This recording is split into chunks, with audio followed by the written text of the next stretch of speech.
Welcome PTN cinema. Captain செய்த 5 சாகசங்களை தான் நம்ம பார்க்க போகிறோம். பொதுவாக நிறைய சம்பவங்கள் செஞ்சுருக்கிறாரு. இருந்திருந்தாலும் நமக்கு ஒரு 5 இதை மட்டும் அப்டேட் கொடுக்கலாம். கேப்டனோட பிறந்தநாள் தினத்துக்கு சில சுவாரஸ்யமான விஷயங்களை பார்ப்போம். கேப்டன் விஜயகாந்த் அவர்கள் நைட்டில் படப்பிடிப்பை முடிச்சுட்டு ஈசிஆர் ரோட்டில் இருந்து அந்த பக்கமாக தன்னோட ரூமுக்கு போகிறது, இந்த மெரினா பீச் சைடில் அப்படிங்கும்போது சத்யராஜோட தான் ஒரு படம் பண்ணிவிட்டு அவர் வில்லனாக நடிக்கார். அந்த படத்தில் நடிச்சுட்டு இவர் அம்பாசிடர் காரில் மெரினா பீச் கரையோரமாக போய்கிட்டு இருக்கிறாரு. மிட் நைட் 1 மணி 2 மணிக்கு அந்த இடத்துல ஒரு அம்மாவோட சேனை பறிச்சுட்டு ஒரு 4 பேர் ஓடுதாங்க. உடனே பார்த்துட்டு அப்படியே அந்த இடத்துல காரை நிப்பாட்டி அவங்கள துரத்தி ஓடி போய் பிடிச்சி அடின்னு அடித்து அந்த இடத்துல அந்த சேனை வாங்கி அந்த அம்மாட்ட கொடுத்துட்டு அப்படியே போலீஸ் ஸ்டேஷனில் போய் அவங்கள கம்ப்ளைண்ட் பண்ணிட்டு உள்ள அடைச்சிட்டு வந்துட்டார். மறுநாள் பத்திரிக்கையில் மிக பிரபலமாக கேப்டன் விஜயகாந்த் அவர்கள் படப்பிடிப்புக்கு போய்ட்டு வரும்போது அங்கே நடிகர்களை சென்று கொண்டு இருக்கும்போது ஒரு பெண் அப்படின்னு சொல்லி பத்திரிகை வந்து பார்த்து சத்யராஜ் பேருந்து போயிட்டார். இந்த மாதிரி ஏகப்பட்ட சம்பவங்கள் கேப்டன் செஞ்சுருக்கிறாரு. எனக்கு வந்து பார்த்திங்கன்னா தமிழ்ச்செல்வன் என்ற ஒரு படம், அந்த படத்தை பொறுத்த வரைக்கும் ஒகேனல் அந்த ஏரியாவில் கர்நாடகாவில் எடுக்கிறது. அப்போ வால்டர்னு சொல்லி அங்கே ஒருத்தர் இருக்கிறாப்புல. அவரை பொறுத்த வரைக்கும் வால்டர் அவர் பேருக்கு தான் இது பண்ணுவாப்புல. எந்த படம் வந்தாலும் தமிழ் படங்களை வன்மையாக கண்டிக்கிறது, தமிழ் படங்களை இது பண்ணுறது, இந்த மாதிரி சில விஷயங்களை அப்போ எம்ஜிஆர் காலத்திலேருந்தே ரவுடிஷம் பண்ணிக்கிட்டு தான் இருக்கிறாப்புல. குறிப்பாக தமிழ் செல்வன் திரைப்படம் எடுக்கும்போது அவங்க அடியாட்களோடு வந்து மிரட்டது ரொம்ப சில விஷயங்கள்லாம் பண்ணிகிட்டு இருந்தாங்க. சரி இப்படியே பண்ணிகிட்டு இருக்காங்களான்னு பார்த்தோன்னே விஜயகாந்த் சார் என்ன பண்ணார், அப்போ ரோஜா எல்லாரையும் பொறுத்த வரைக்கும் பரதராஜா சார் எல்லாருமே நீங்கள் எல்லோரும் ரூமுக்குள்ள போங்க நான் பார்த்துக்கிட்டேன்னு சொல்லிட்டு வண்டியில் எப்போவுமே விஜயகாந்த் சாரை பொறுத்த வரைக்கும் பெரிய ராடு கம்பிலாம் வச்சுருப்பார் காருக்கு பின்னாடி. எல்லாரையும் கதவை உள்ளே போட்டு பூட்டி சாவியை கொடுத்துட்டு அவர் வெளியில் வந்து நின்றுக்கிட்டு வேட்டியை மடித்து கட்டிட்டு அவனுங்க வாரானுங்க. மொத்தம் ஒரு பெரிய ஜீப்பில் ஒரு 10-15 பேர்கிட்ட வராங்க. வந்து நின்று கேட்டை திறக்க போகிறாங்க. அவர் அந்த கேட்டுக்கிட்ட போயிட்டு எல்லோரும் உள்ளே வாங்கடா அப்படின்னு சொல்லிட்டு அந்த கேட்டு கதவுல ஒரு அடி அடிக்கிறாரு. பார்க்கணும், ஒருத்தனும் அந்த பக்கம் வரல. வந்தவன் எல்லாம் தெரிச்சு ஓடனான். வேட்டியை மடித்து கட்டிட்டு அப்படியே பார்க்க ஒரு தேக்கு மரத்தோட தூண் எப்படி இருக்கும் அந்த மாதிரி விஜயகாந்த் சார் அந்த இடத்துல நிற்கிறாரு. அதை ரியலாக பார்க்குறவங்களுக்கு அந்த இடத்துல எப்படி இருந்திருக்கு பாருங்கள். அவ்வளோ பெரிய ஒரு அதிர்ச்சியான விஷயங்கள். ஏன்னா யாரும் துணிஞ்சு ஒரு இடத்துல பிரச்சனைனா அந்த இடத்துல இறங்கி நிற்க மாட்டாங்க. இவரை பொறுத்த வரைக்கும் இரவு பகல் எதுவுமே பார்க்க மாட்டார். அந்த இடத்துல உடனே இறங்கி நின்று சில விஷயங்களை இது பண்ணுவார். அதுதான் விஜயகாந்த் சாரோட முக்கியமான ஒரு விஷயங்களை பொறுத்த வரைக்கும். ஏன்னா மற்றவங்க பொறுத்த வரைக்கும் பின் வாங்கிடுவாங்க. ஆனால் நமக்கு எதுக்கிட நம்ம வேலை உண்டு நம்ம போய்கிட்டே இருப்போம் அப்படின்னு நினைப்பாங்க. ஆனால் இவர் தன்னோட வேலை உண்டு அப்படி இப்படின்னு நினைக்க மாட்டார். எந்த விஷயமா இருந்தாலும் அந்த இடத்த செஞ்சு கொடுத்துட்டு சில விஷயங்களை பண்ணிவிட்டு கரெக்டாக போயிடுவார். அதுதான் இவரோட குறிக்கோளாகவே இருப்பார். குறிப்பாக சினிமா படப்பிடிப்புலையும் சரி, பெண்களை நிறைய பேர் கேலி கிண்டல் பண்ணுவாங்க. அதனால எல்லாருக்குமே தெரிஞ்ச விஷயந்தான். ஒரு படப்பிடிப்பு நடக்குன்னா அந்த இடத்துல ராதிகாவெல்லாம் கிண்டல் பண்ணியிருக்காங்க. அது உழவர் மகன் படமும் ஏதோ ஒரு பட ஷூட்டிங்கில் தான். அப்போ கிண்டல் பண்ண உடனே அந்த ஊரில் அதை கிண்டல் பண்ணவனை கூப்பிட்டு அட்டி வெளுத்துட்டாரான். இதே உங்கள் வீட்டில் உங்கள் அக்கா தங்கச்சி யாராவது பண்ணுனா நீ சும்மா இருப்பியா சொல்லு. அதை மாதிரி தான் அவங்களோட வேலை, அவங்க பிழப்பு. அவங்களுக்கு வந்து இந்த படத்தில் நடித்தா தான் அவங்களுக்கு காசு. அது பொறுத்த வரைக்கும் இப்போ நம்ம திருவிழாவில் எப்படி ஆடல் பாடல் கொண்டாடுறாங்க அந்த மாதிரி அவங்களோட பிழப்புகளை அவங்க பார்த்துக்கிட்டு இருக்காங்க தொழிலை.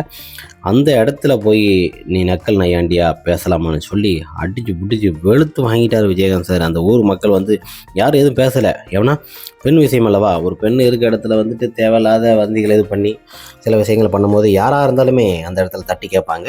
அந்த மாதிரி ஒரு விஷயத்த அப்படி பண்ணியிருக்காரு கேப்டன் விஜயகாந்த் அவர்களை பொறுத்த வரைக்கும். ஒரு சமயத்தில் ஒரு படப்பிடிப்பு நடக்கும்போது பார்த்திங்கன்னா எல்லாருமே அவரை பார்க்க வந்துடுவாங்க. கோயம்புத்தூர் பொள்ளாச்சி சைடில் அவரை பார்க்க வரும்போது பார்த்திங்கன்னா சாப்பாடு எல்லாத்துக்குமே போட்டுருவார். அந்த இடைவேளை டயத்தில் சாப்பாடு போடும்போது பார்த்திங்கன்னா பொதுன்னு ஒரு ஊரே வந்துருச்சு. உடனே என்ன பண்ணுன்னு தெரியல, சாப்பாடு கம்மியாக தான் இருக்குது.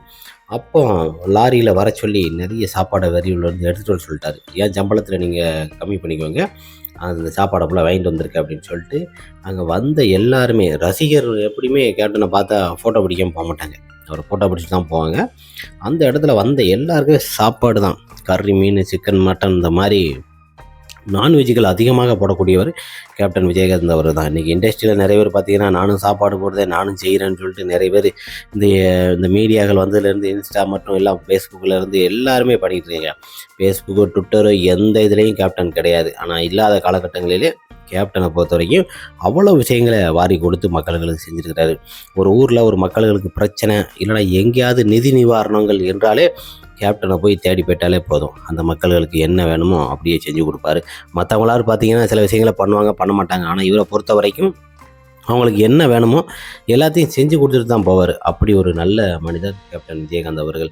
தன்னோட வாழ்க்கை பயணத்தில் யார் கேட்டாலும் அள்ளி கொடுக்கக்கூடிய ஒரு மனிதனாக இருக்க போய் தான் அவருக்கு ஒரு நல்ல ஒரு நட்பு. அதுபோல் இப்ராஹிம் ராவுத்தரை வச்சு பார்த்திங்கன்னா முஸ்லீம் அன்பு சகோதரர்கள் நிறைய நட்பு வட்டாரங்கள்.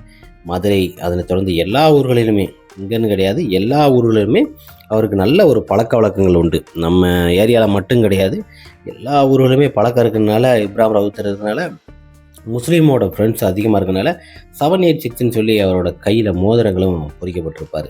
ஏன்னா எப்படி தன்னோட ரசிகர் மேலே எவ்வளோ பாசம் இருக்கோ அதே போல் தன்னோட நண்பன் மேலும் அதிக பாசம். ஆனால் 2 பேரும் அடிச்சுப்பாங்க, உருண்டுப்பாங்க. கடைசி காலகட்டத்தில் தான் கொஞ்சம் 2 பேரும் இடையில ட்விஸ்ட்டு பண்ணி நிறைய இயக்குநர்களும் நிறைய இதுவும் கொஞ்சம் பிரிச்சிட்டாங்க. இல்லைன்னா அவங்களோட நட்பை பொறுத்த வரைக்கும் என்றைக்குமே வீடாகாது. அந்த மாதிரி அது மாதிரி எஸ்.எஸ். சந்திரன் இவங்கெல்லாம் பார்த்தீங்கன்னா ஒரே டீமு, மாப்பிள்ளை மச்சான்னு சொல்லி ஒரே ஊருக்காரன்னு சொல்லி அது நிறைய படத்தில் நடிச்சிருப்பார். நக்கல், நையாண்டி, அந்த வில்லத்தனம், இந்த மாதிரி ஏகப்பட்ட விஷயங்களை பேசக்கூடியவர் சந்திரசேகர். அவரை பொறுத்த வரைக்கும் அதனால் இன்றைக்கி மாப்பிள்ளைன்னு தான் கூடுவார். இண்டஸ்ட்ரியில் எத்தனையோ பேர் இருந்தாலும், எத்தனையோ நடிகர் கூட நடிச்சிருந்தாலும் இன்றைக்கி அன்போடு அழைக்கக்கூடிய ஒரு ஆள். அவருக்கும் நிறைய உதவிகளை நம்ம கேப்டன் செஞ்சுருக்கிறாரு. அதனை தொடர்ந்து பார்த்திங்கன்னா ஒரு டயத்தில் பார்த்திங்கன்னா சிலர் எல்லாருமே இப்போ தானம் தர்மம் வழங்குறது வழங்குவாங்க. கேப்டன் விஜயகாந்த் கடவுள் பக்தி எல்லாமே உண்டு. ஆனால் ஒரு சமயத்தில் போய் அவர்கிட்ட போய் கோயிலுக்கு இந்த மாதிரி இது பண்ணுது அப்படின்னு, இங்கே வாங்க, நிறைய பேரை கல்வி கட்டணுமா, படிக்க வைக்கணுமா, ஏழை எளியலுக்கு முடியலையா, அது கேளுங்க, கோயில் கட்டணும் அது கட்டணும்லாம் வரக்கூடாது, அது நானாக கொண்டாந்து சில விஷயங்களை செய்கிறது தான். ஆனால் கடவுள் பக்தி இருக்கும், இருந்தாலும் கேப்டன் விஜயகாந்த் அவர்கள் பட்டுன்னு அதை சொல்லிடுவார். மற்றவங்கள போல் கேப்டனை பொறுத்த வரைக்கும் இப்படி பண்ணணும் அப்படி பண்ணணும் அப்படிலாம் நினைக்க மாட்டார். எது மனசில் இருக்கோ அப்படியே கரெக்டாக தன்னோட பாரமாக இருந்தாலும் எல்லா விஷயத்தையும் அப்படியே சொல்லக்கூடியவர் கேப்டன் விஜயகாந்த் அவர்கள். வாழ்க்கையில் எவ்வளோ விஷயங்களை கேப்டன் விஜயகாந்த் செஞ்சிருந்தாலும் கேப்டன் விஜயகாந்த் புரட்சித் தலைவர் எம்ஜிஆர் அவர்களை பார்த்து தான் சில விஷயங்களை கற்றுக்கிட்டாரு. அவரோட குருநாதரும் புரட்சித் தலைவர் எம்ஜிஆர் அவர்களை தான். ஏன்னா அவரை பற்றி எல்லா படங்களையும் பார்த்திங்கன்னா மாட்டுக்காரவெல்லாம் தேட்டரில் அவரை அப்படி கொண்டாடுவாராம். ஸ்டார் ஒட்டி இன்றைக்கி அவரோட படங்களை ரசிகர்கள் எப்படி கொண்டாடினாங்களோ அதே மாதிரி புரட்சித் தலைவர் எம்ஜிஆரோட படங்களையும் கொண்டாடுவாராம். சூப்பர் ஸ்டார் ரஜினிகாந்த் மாதிரி அண்ணன்னு சொல்லி பாசமாக, அவரும் ரஜினிகாந்தோட ரசிகர் தான் விஜயகாந்த் அவர்களும், இதுக்காண்டி இல்லைன்னா சொல்ல முடியாது. அந்த அளவுக்கு ஒரு பாச பிணைப்புகளாக சினிமாவில் ஒரு சாதனை படைத்த ஒரு நடிகர்கள் மத்தியில் பார்த்திங்கன்னா குறிப்பாக விஜயகாந்த் அவர்கள் மிகப்பெரிய ஒரு சாதனை. வரலாறுக்கான வெற்றிகளை கொடுத்ததும் அவர் தான். வரலாறுக்கான 100வது படம் வெற்றிகள் கொடுத்ததும் விஜயகாந்த் அவர்கள் தான். மற்ற நடிகருக்கெல்லாம் ஏதோ நடித்தோம் போனோன்னு இருக்கும், ஹிட்டு கிடைக்காது. ஆனால் விஜயகாந்துக்கு மட்டும்தான் பல தோல்விகள் இருந்தாலும் பல வெற்றிகளை அதிகமாக கொடுத்துருக்கிறார். திரைத்துறையில் எத்தனை மனிதர்கள் இருந்தாலும் விஜயகாந்துக்கு இணையான எந்த ஒரு நடிகனும் இதுவரைக்கும் ஆனது கிடையாது. ஏன்னா அந்த அளவுக்கு தன்னோட ரசிகர்களும் தொண்டர்களையும் பாதுகாக்கக்கூடிய ஒரு சிறப்பான ஒரு ரசிகர். மக்களுக்கு பிரச்சனை என்றாலும் அரசியலில் எப்படி இருக்கணுமோ அதே போல் இருப்பார். அதுபோல் எந்த இடத்துல என்ன பிரச்சனை இருந்தாலும் அந்த இடத்துல கரெக்டாக போய் சந்தித்து அவங்களுக்கு என்ன வேணுமோ அதை பண்ணக்கூடிய ஒரு நல்ல மனிதர் தான் கேப்டன் விஜயகாந்த் அவர்கள்.